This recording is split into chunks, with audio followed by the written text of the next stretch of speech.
It is time to go racing. It's the Apollo Mechanical Cup at Seafair. It is our Heat 2A, and we are coming at you here momentarily.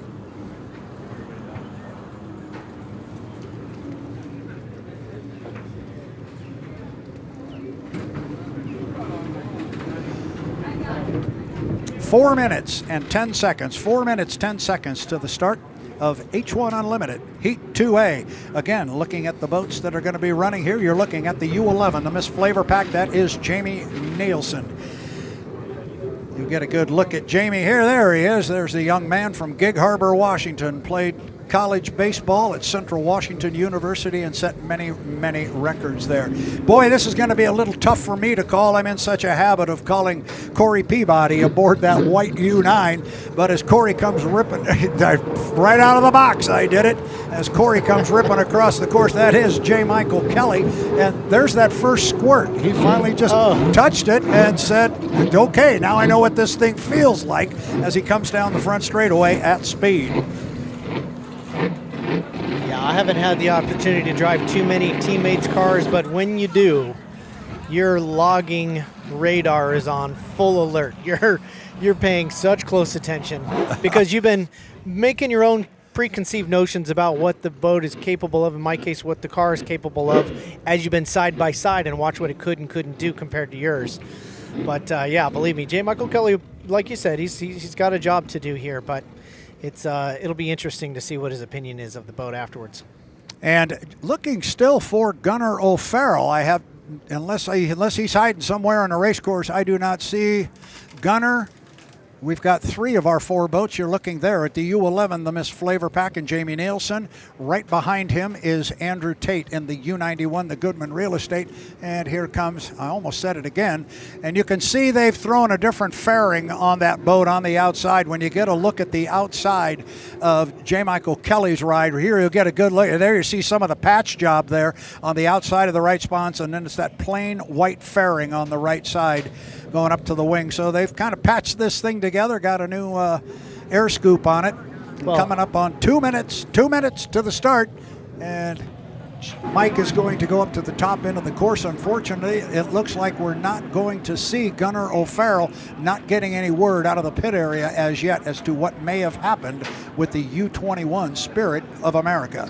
Well, J. Michael Kelly, interesting enough, didn't play any of the games, any of the battle for the inside. He literally just got 2 siding laps. First time he's probably turned in anger into a corner in that boat. So important. Yeah. And it also shows the inherent differences that there are between the boats, because the guy with so much experience, you would think could just jump in anything and drive it, but still need to go in and feel it out and see how it feels before you go full race pace. And again, they have to stay behind the start-finish line until the 1 minute 15 second mark. You do not want to jump that line, and clearly they are not going to. I think we'll be fine. We are 2 seconds 1 mark, so there's a minute 15. I think another piece to the puzzle there, it's kind of what you're touching on, but it's a safety issue. I don't think Mike wants to put himself inside Andrew and go blowing into that lower corner, not knowing, to your point, how that boat's going to handle when it gets in an angry situation there in rough water coming out of turn 1 where he is right now. I think on the outside it's a good place for him to be. Coming up on 50 seconds to the start. It is Heat 2A of the Apollo Mechanical Cup at Seafair. We were hoping for a 4-boat field. We got 3. Andrew would love to pick up another 400 points here. Might be interesting to watch Jamie Nielsen and J. Michael Kelly as we come up on 30 seconds. Top end of the race course. The lanes are all set right now. Tanner, we're ready to go. Yeah, they're locked in. As you said, that first yellow pin of turn 2 determines, so now the placements, the lane choices are locked. Usually about 9 to 10 seconds at that second buoy. We'll see how it times out here. They're at 13 seconds, 12 seconds, and on the throttle. Yeah, we'll see how the timing marks work. They are all tied together here as they come down to the line. It's Nielsen, it is Tate, it is Kelly. We're 2, 1, mark. And boy, they were right on the line. That Wow. was really close. We will watch the monitor, and the start is under review, as you might imagine. Kelly blows in with a lot of speed on the outside, and it is Andrew Tate going to come off the corner first. Got about 2 boat lengths on Jamie Nielsen, and now we're told that the start was clean, Tanner. Boy, everybody was very, very close. Nielsen had to back way out of it. Andrew Tate also backed out of it a little bit. For a second there, it looked like J. Michael Kelly might have the most speed over the start line. But Andrew Tate showing the speed of that boat on the back straightaway and sending it into turn 2. Yeah, and Kelly's rolling on the outside up the back straightaway. I think he's feeling that thing out for the straightaway. The corner might be a different story, but he might be smart to just let Andrew Tate go because he's really rolling. And J. Michael Kelly's going to have his hands full with Jamie Nielsen, who's got a lane position on him on the inside. He sure is. He's going the long way around, but he does make the pass right across the start-finish line. Andrew Tate bouncing all over the place as they catch their own wake from the first lap, making it exciting by himself up front. And look at Jamie Nielsen. Because of that, he picked up ground on Andrew Tate and really picked up ground on J. Michael Kelly. The difference there between Kelly and Nielsen is Kelly's running a great big race course, running out in lane number 3, but staying tight on the buoy row is Jamie Nielsen. Jamie's showing me some speed right now. He's running really hard up there, and he's staying in that left side rearview mirror of Andrew Tate. Yeah, he sure is. Nielsen's able. He's got plenty of room from Andrew Tate there. So Nielsen in second. He's got plenty of room to work with on the inside. While J. Michael Kelly is kind of forced to the outside from Andrew's wake and taking a much, much longer way around. But he is gaining on him once again on the front straightaway. Yeah, definitely the boat speed between our 2 boats for second place is J. Michael Kelly on the outside, but it's Nielsen with a huge lane position. And when they go through the corner, you can really see how much bigger course, how much of a larger course J. Michael Kelly is running than Nielsen. Nielsen now closes up a little bit on Andrew, and if JMK is going to make a move, he's going to have to do it right now, Tanner. Yeah, that's for sure. He's he has cut the distance in half between himself, J. Michael Kelly, and Andrew Nielsen. But it may not be enough as they're coming in for the white. Oh, no, this is the final lap. For the final lap, Andrew Tate really stretching his lead really in the last lap. And Andrew Tate is going to come down and pick up a checkered flag for a first place finish. Second place is going to go to Jamie Nielsen and the U11 to Miss Flavor Pack. And J. Michael Kelly, for the first time he has ever set foot in that boat, the U9, the Beacon Plumbing. J. Michael Kelly comes home in third. He's not going to get out of here disappointed completely. First time ever in the boat. At least he got points. It's better than leaving the boat on the trailer and coming home with a goose egg. So they will take those 225 third place points. But the boat I thought that ran really well was Jamie Nielsen again. Yeah, Jamie, it didn't seem to be dramatic as we've seen in other courses. That inside lane gets chopped up on rivers, especially on the downriver corner. Here, more of a lake scenario. It seems like the inside lane is a bit cleaner. It is a little bit cleaner, and especially where we just were over in the Tri-Cities, where that first turn is downriver, and you make the waves that you send upriver, but the current holds it right there in the corner. They just don't move, and with each lap, it just gets worse and worse. I'm looking out here between the patrol boats inside of our first turn down there, and there are just some heavy, heavy rollers and whitecaps down there. That's where everything converges. So a good run there for Andrew Tate as you look at him heading back to the dock in the U91, the Goodman Real Estate. Everything rolling their way right now.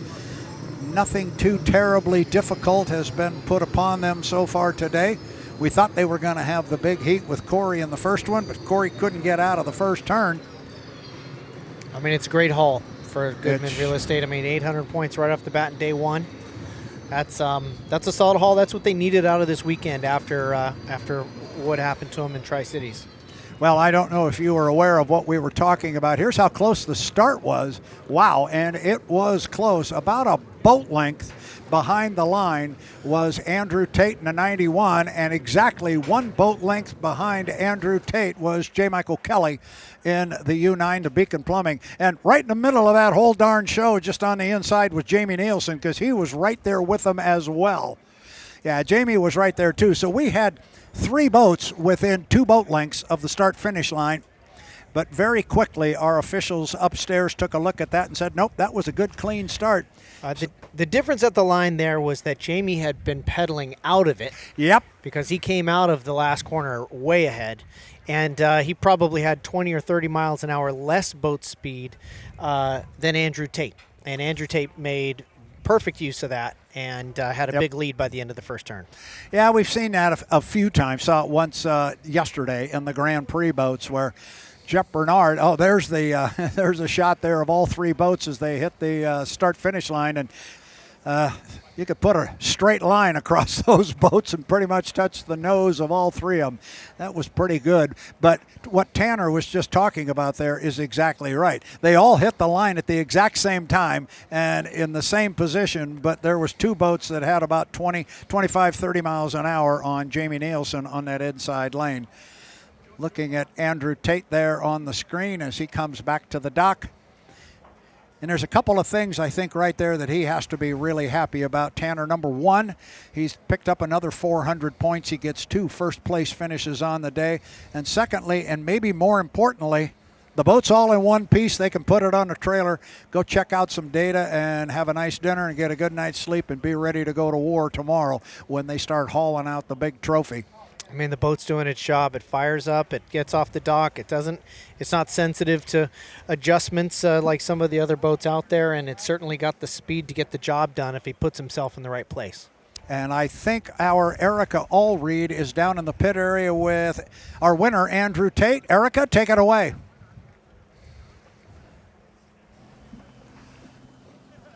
Congratulations on that drive there. 2 for 2 to kick off things here this weekend. What went into those efforts we saw here today on the water from both driver and team?